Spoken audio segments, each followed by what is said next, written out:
ಇವತ್ತು ಒಂದು ರೀತಿಯಾದಂತಹ ಚಮತ್ಕಾರ ಅಂತ ಹೇಳಬಹುದು. ಗವಿ ಗಂಗಾಧರೇಶ್ವರ ಗುಡಿಯಲ್ಲಿ ಇವತ್ತು ಸೂರ್ಯ ರಶ್ಮಿಯ ಒಂದು ಪವಾಡ ಅಂತನೋ ಅಥವಾ ಅದೊಂದು ರೀತಿಯಾಗಿ ಚಮತ್ಕಾರ ಅಂತ ಹೇಳಬಹುದು.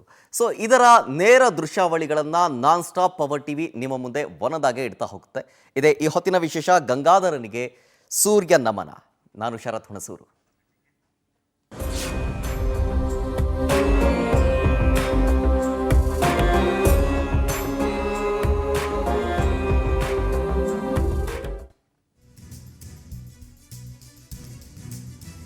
ಮೊದಲಿಗೆ ಗವಿ ಗಂಗಾಧರೇಶ್ವರ ದೇಗುಲದಲ್ಲಿ ಶಿವಲಿಂಗಕ್ಕೆ ಈಗ ಇನ್ನು ಸ್ವಲ್ಪದರಲ್ಲೇ ಸೂರ್ಯಾಭಿಷೇಕ ಆಗುತ್ತೆ.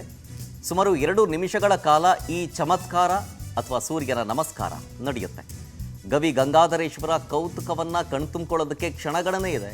ಭಕ್ತ ಸಾಗರವೇ ಹರಿದು ಬಂದಿದೆ. ಸೂರ್ಯ ರಶ್ಮಿಯ ನೆಲಮಟ್ಟಕ್ಕಿಂತ 120 ಅಡಿ ಆಳದಲ್ಲಿ ಗರ್ಭಗುಡಿ ಇದೆ. ಇದು ವಿಶೇಷ. 5 ಗಂಟೆ 2 ನಿಮಿಷದಿಂದ 5 ಗಂಟೆ 5 ನಿಮಿಷದ ಮಧ್ಯೆ 2 ನಿಮಿಷಗಳ ಕಾಲ ಸೂರ್ಯಾಭಿಷೇಕ ನಡೆಯುತ್ತೆ. ಪ್ರತಿ ವರ್ಷವೂ ನಡೆಯುತ್ತೆ ಈ ಚಮತ್ಕಾರ. ಈ ಬರೀ ಕೇವಲ ಈ ವರ್ಷ ಮಾತ್ರ ಅಂತಲ್ಲ, ಪ್ರತಿ ವರ್ಷವೂ ಕೂಡ ಸಂಕ್ರಾಂತಿಯ ಹಬ್ಬದ ಸಮಯದಲ್ಲಿ ಸೂರ್ಯ ತನ್ನ ಪಥವನ್ನು ಬದಲಿಸಿದ ಸಂದರ್ಭದಲ್ಲಿ ಈ ಒಂದು ಚಮತ್ಕಾರ ಆಗುತ್ತೆ. ಈ ಸಂದರ್ಭದಲ್ಲಿ ದೇವಾಲಯದಲ್ಲಿ ವಿಶೇಷ ಪೂಜೆ ಪುನಸ್ಕಾರ ಆಗಿದೆ. ಶಿವಲಿಂಗಕ್ಕೆ ಹಾಲು ಎಳನೀರಿನ ಅಭಿಷೇಕ ಆಗಿದೆ, ಹೂವಿನ ಅಭಿಷೇಕ ಆಗಿದೆ. ಹಲವು ರೀತಿಯ ಬಗೆ ಬಗೆಯ ವಿಧವಾದಂತಹ ಪೂಜೆ ಪುನಸ್ಕಾರಗಳು ಗವಿ ಗಂಗಾಧರೇಶ್ವರನ ಸನ್ನಿಧಿಯಲ್ಲಾಗಿದೆ. ಗರ್ಭಗುಡಿ 120 ಅಡಿ ಆಳದಲ್ಲಿದೆ. ಈ ದೇಗುಲ ನಿಜಕ್ಕೂ 16ನೇ ಶತಮಾನದ ಕೆಂಪೇಗೌಡರ ಕಾಲದ್ದು. ಅದಕ್ಕೆ ಆದಂಥ ಒಂದು ಇತಿಹಾಸ ಇದೆ. ನಂದಿ ತಲೆ ಮಧ್ಯಭಾಗದ ಮೂಲಕ ಸೂರ್ಯ ರಶ್ಮಿ ಪ್ರವೇಶ ಆಗುತ್ತೆ. ಮೊದಲಿಗೆ ನಂದಿಗೆ ಸ್ಪರ್ಶಿಸುತ್ತೆ, ಬಳಿಕ ಗುಹೆಯೊಳಗಿರುವಂತಹ ಶಿವಲಿಂಗದ ತಳಭಾಗವನ್ನು ಸ್ಪರ್ಶ ಮಾಡುತ್ತೆ ಸೂರ್ಯ ರಶ್ಮಿ. ಈ ವಿಶೇಷ ವಿದ್ಯಮಾನವನ್ನು ಕಣ್ತುಂಬಿಕೊಳ್ಳೋದಕ್ಕೆ ಭಕ್ತ ಗಣ ಕಾಯ್ತಾ ಇದೆ. ಸಂಜೆ 6 ಗಂಟೆಯಿಂದ ರಾತ್ರಿ 11 ಗಂಟೆಯ ತನಕವೂ ಕೂಡ ದೇವರ ದರ್ಶನಕ್ಕೆ ಅವಕಾಶವನ್ನು ಕಲ್ಪಿಸಿಕೊಳ್ಳಲಾಗಿದೆ ಭಕ್ತರಿಗಾಗಿ.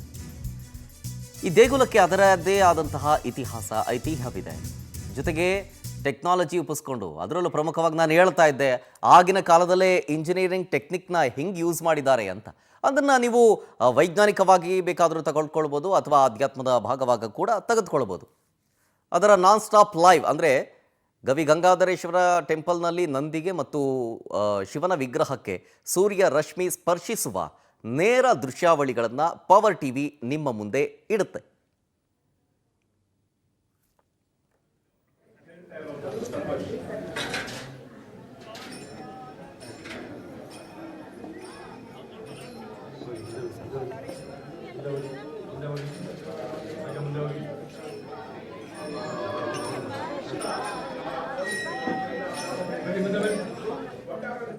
ಇದೇ ವಿಚಾರಕ್ಕೆ ಸಂಬಂಧಪಟ್ಟಂತೆ ಸಂಪೂರ್ಣ ಮಾಹಿತಿಯನ್ನು ಸ್ಟುಡಿಯೋದಲ್ಲಿ ಜಾನ್ ಆಗಿದ್ದಾರೆ ನಮ್ಮ ಪ್ರತಿನಿಧಿ, ವಿಶೇಷ ಪ್ರತಿನಿಧಿಯಾದಂತಹ ಅರುಣ್ ಸರ್ ಜಾನ್ ಆಗಿದ್ದಾರೆ. ಸರ್, ಕಾರ್ಯಕ್ರಮಕ್ಕೆ ಸ್ವಾಗತ ನಿಮಗೆ.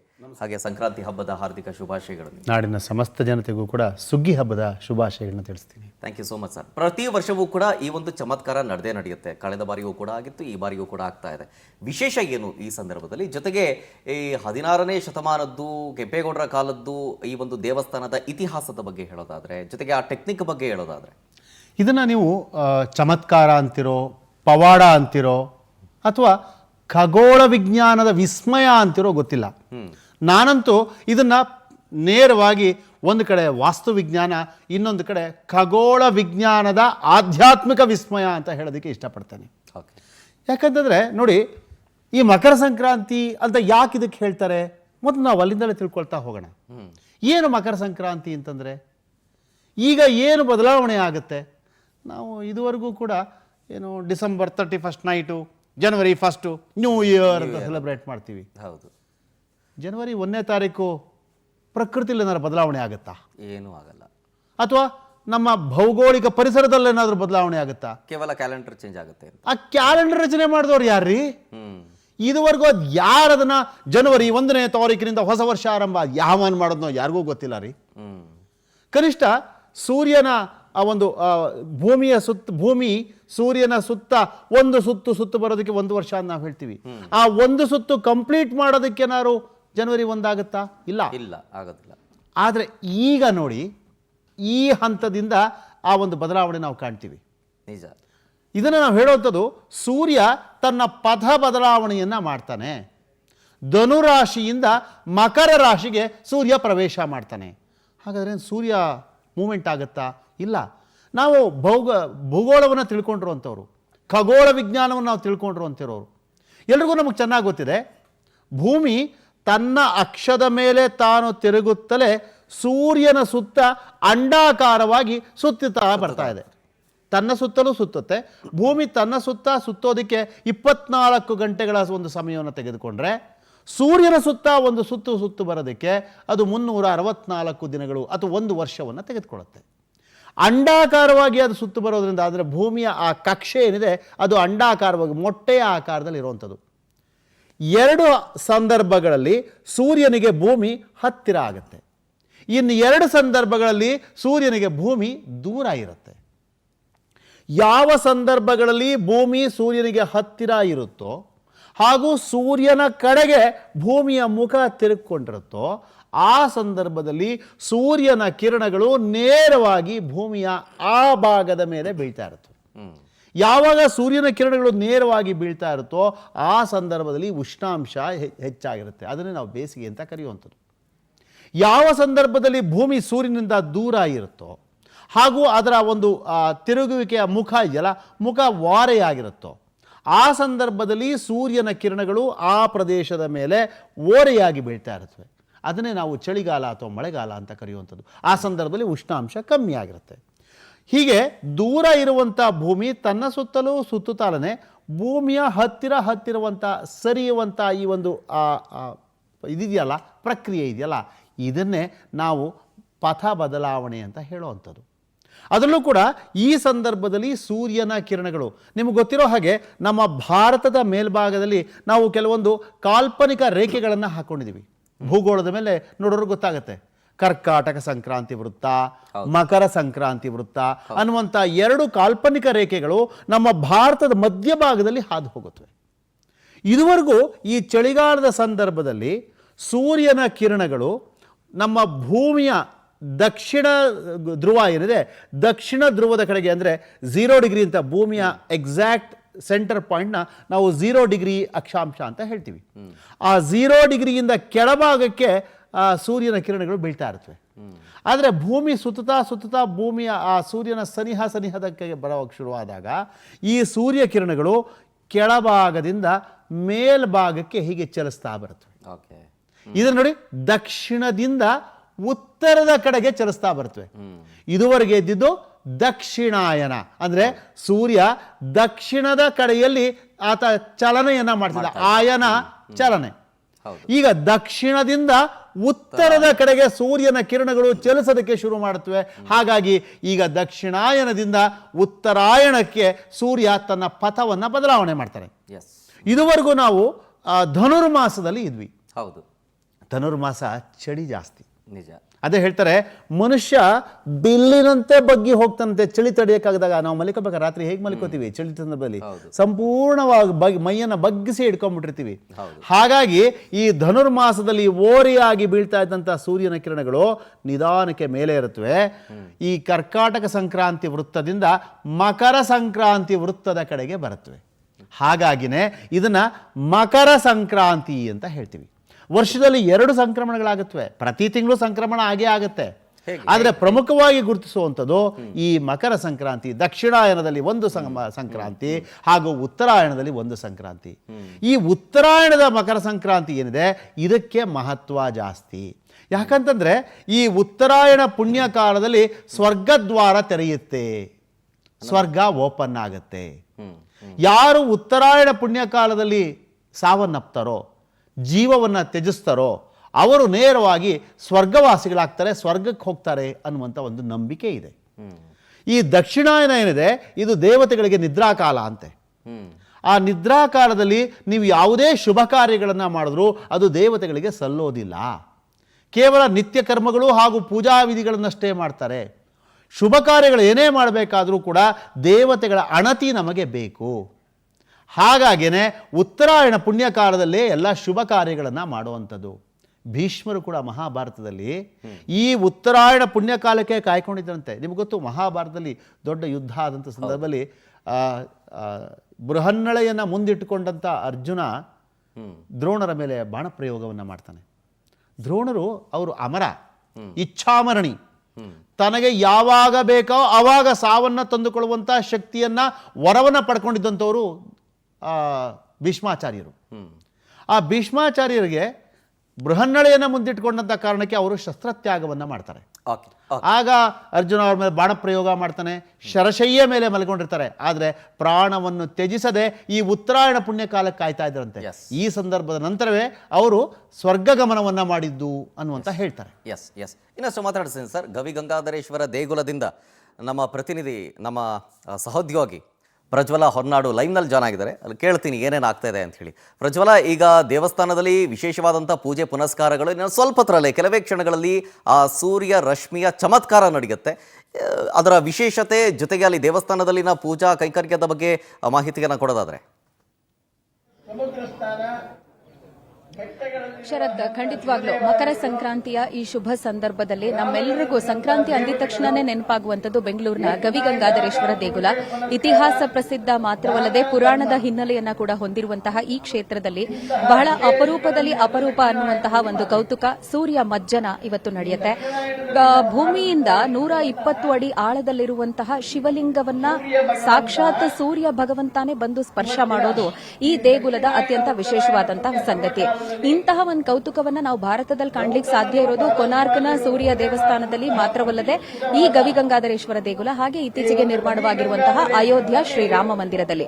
ಇವತ್ತು ಇಲ್ಲಿನ ವಿಶೇಷತೆ ಏನು ಅಂತ ಹೇಳಿದ್ರೆ, ಸಾಕ್ಷಾತ್ ಸೂರ್ಯ ದೇವ ಮೊದಲಿಗೆ ಸೋಮ ಸೂತ್ರದ ರೂಪದಲ್ಲಿರುವಂತಹ ಪಾರ್ವತಿಯನ್ನ ಸ್ಪರ್ಶ ಮಾಡ್ತಾನೆ. ಅದಾದ ಬಳಿಕ ಲಿಂಗರೂಪಿ ಶಿವನನ್ನ ಸ್ಪರ್ಶ ಮಾಡಿ ತಾನು ಭಗವಂತನನ್ನ ಆರಾಧಿಸೋದು, ಪೂಜೆ ಮಾಡೋದು ಅಂತ ಸಂಜೆ 5:02 ಸಂಜೆ 5:04 ಅಂದ್ರೆ 2 ನಿಮಿಷಗಳ ಕಾಲ ಇಂಥದ್ದೊಂದು ಅದ್ಭುತ. ಸಾಕ್ಷಾತ್ ಸೂರ್ಯನೇ ಶಿವನನ್ನ ಪೂಜೆ ಮಾಡುವಂತಹ ಒಂದು ಅದ್ಭುತವನ್ನ ನಾವೆಲ್ಲರೂ ಕಣ್ತುಂಬಿಕೊಳ್ಳೋದಕ್ಕೆ ಕಾತುರದಿಂದ ಕಾಯ್ತಾ ಇರೋದು. ನಮ್ಮಲ್ಲಿ ಒಂದು ಮಾತಿದೆ ಶರತ್, ಶೃಂಗ ಮಧ್ಯೆ ಶಿವಂ ದೃಷ್ಟ್ವಾ ಪುನರ್ಜನ್ಮ ನ ವಿದ್ಯತೆ ಅಂತ. ಹಾಗಾಗಿ ಇವತ್ತು ಯಾರು ಶೃಂಗದ ಮಧ್ಯದಿಂದ ಶಿವನನ್ನ ದರ್ಶನ ಮಾಡ್ತಾರೆ ಅವರಿಗೆ ಪುನರ್ಜನ್ಮ ಇಲ್ಲ ಅನ್ನುವಂತಹ ಮಾತು ಇರೋದ್ರಿಂದಾಗಿ ನಾವು ಭಗವಂತನ ದರ್ಶನ ಮಾಡಬೇಕು ಅಂತ ಹೇಳಿ ಲಕ್ಷಾಂತರ ಜನ ಈಗಾಗಲೇ ದೇಗುಲದ ಹೊರಭಾಗದಲ್ಲಿ ಕಾಯ್ತಾ ಇದ್ದಾರೆ. ಆದ್ರೆ ಯಾರಿಗೂ ದೇಗುಲದ ಪ್ರಾಂಗಣಕ್ಕೆ ಅವಕಾಶವನ್ನ ಕೊಡ್ತಾ ಇಲ್ಲ.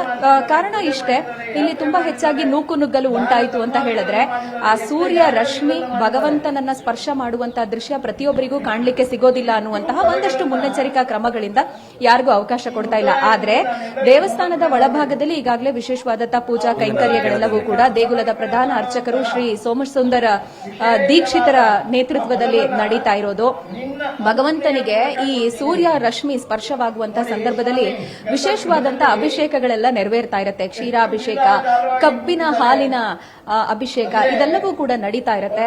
ಅದಾದ ಬಳಿಕ ಮತ್ತಷ್ಟು ವಿಶೇಷ ಪೂಜಾ ಕೈಂಕರ್ಯಗಳು, ಅಲಂಕಾರದ ಬಳಿಕ ನಮ್ಗೆ ದೇವರ ದರ್ಶನಕ್ಕೆ ಅವಕಾಶ ಲಭ್ಯ ಆಗ್ತಾ ಹೋಗುತ್ತೆ. ನಾವಿರುವಂತಹ ಈ ದೇವಸ್ಥಾನ ಇದೆಯಲ್ಲ, ಗವಿ ಗಂಗಾಧರೇಶ್ವರ ದೇವಸ್ಥಾನ, ಇದು ನಾನು ಆಗ್ಲೇ ಹೇಳಿದಂತೆ ಪುರಾಣ ಪ್ರಸಿದ್ಧವಾದಂತಹ ದೇವಸ್ಥಾನ. ನೋಡಿ, ಋಷಿ ಮುನಿಗಳೆಲ್ಲರೂ ಕೂಡ ದಿನಕ್ಕೆ 3 ಬಾರಿ ಪೂಜೆಯನ್ನ ಮಾಡುವಂತ ಕ್ರಮವನ್ನ ಹೊಂದಿರ್ತಾರೆ. ಆ ರೀತಿ ಗೌತಮರು ಹಾಗೆ ಭಾರದ್ವಾಜ ಮುನಿಗಳು ಮೊದಲು ಬೆಳಗ್ಗೆ ಕಾಶಿಯಲ್ಲಿ, ವಾರಣಾಸಿಯಲ್ಲಿ ಪೂಜಾ ಕೈಂಕರ್ಯ ಮಾಡಿ ಅದಾದ ಬಳಿಕ ಮಧ್ಯಾಹ್ನಕ್ಕೆ ಈ ಗವಿ ಗಂಗಾಧರೇಶ್ವರ ದೇಗುಲಕ್ಕೆ ಬರ್ತಾ ಇದ್ರು. ಸಂಜೆ ಶಿವಗಂಗೆಯಲ್ಲಿ ತಮ್ಮ ಪೂಜಾ ಕೈಂಕರ್ಯ ನೆರವೇರಿಸುತ್ತಿದ್ರು ಅನ್ನುವಂತ ಐತಿಹ್ಯ ಇರುವ ಒಂದು ಪುಣ್ಯ ಕ್ಷೇತ್ರದಲ್ಲಿ ನಾವಿವತ್ತಿದ್ದೀವಿ. ಕೆಲವೇ ಕ್ಷಣಗಳಲ್ಲಿ ಸೂರ್ಯ ರಶ್ಮಿ ಶಿವಲಿಂಗವನ್ನ ಸ್ಪರ್ಶ ಮಾಡುತ್ತೆ. ಆ ದೃಶ್ಯವನ್ನ ನಾವೆಲ್ಲರೂ ಕೂಡ ಪವರ್ ಟಿವಿಯ ಮುಖಾಂತರ ಕಣ್ತುಂಬಿಕೊಳ್ಳೋಣ. Sharath, yes thank you so much Prajwala. ನಾ ಮತ್ತೊಮ್ಮೆ ಸಂಪರ್ಕ ಮಾಡ್ತೀನಿ.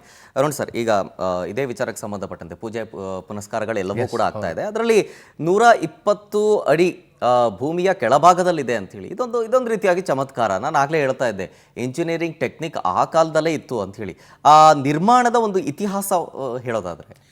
ಖಂಡಿತ ಅವ್ರು ಹೇಳಿದಂತೆ 120 ಅಡಿ ಆಳದಲ್ಲಿದೆ, ನಿಜ. ಇದು ಉದ್ಭವಲಿಂಗ.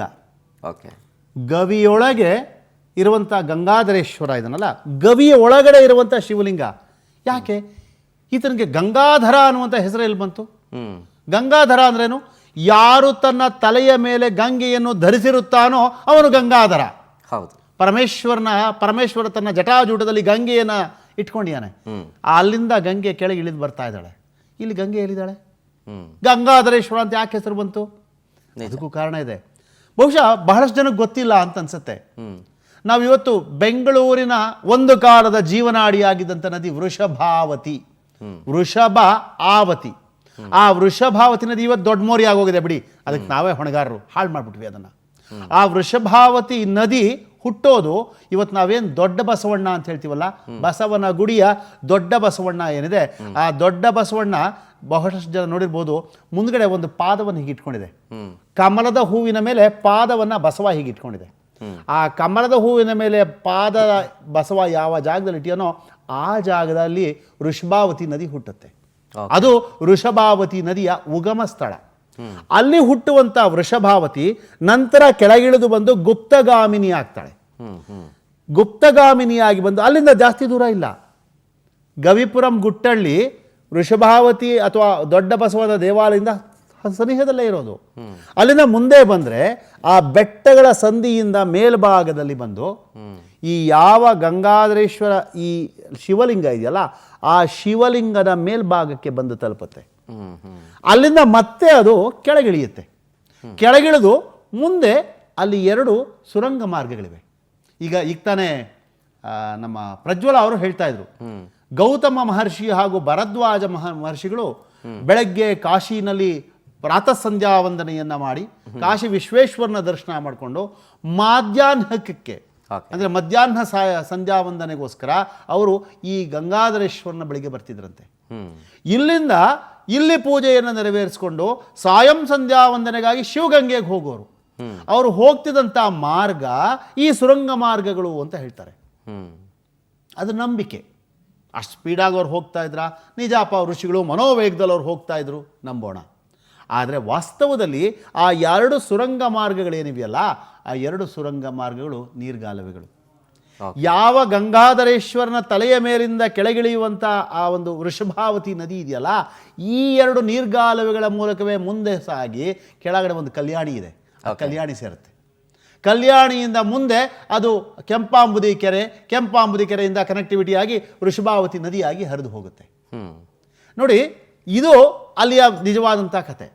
ಜೊತೆಗೆ ಯಾವ ವರ್ಷ ಎಷ್ಟು ವರ್ಷಗಳ ಹಿಂದೆ ಆ ಗವಿ ಬಂತೋ, ಆ ಗವಿಯಲ್ಲಿ ಗಂಗಾಧರೇಶ್ವರ ಆವಿರ್ಭವಿಸಿದ್ನೋ ಗೊತ್ತಿಲ್ಲ. ಎಕ್ಸಾಕ್ಟ್ ಡೇಟ್ ನೋಬಡಿ ನೋಸ್, ಯಾರಿಗೂ ಗೊತ್ತಿಲ್ಲ. ಆದರೆ 16ನೇ ಶತಮಾನದಲ್ಲಿ ಬೆಂಗಳೂರನ್ನ ಕಟ್ಟಿದಂಥ ಇಮ್ಮಡಿ ಕೆಂಪೇಗೌಡರು ನಮ್ಮ ಬೆಂಗಳೂರಿನಲ್ಲಿ ಆ ಕೆಂಪಾಂಬುದಿ ಕೆರೆಯೂ ಸೇರಿದಂತೆ ಹಲವಾರು ನಿರ್ಮಾಣಗಳನ್ನು ಮಾಡ್ಯಾರ. ನಿಜವಾದ ನಾಡಪ್ರಭು ಅಂದ್ರೆ ಕೆಂಪೇಗೌಡರು ಕಂಡ್ರೆ ನಿಜ.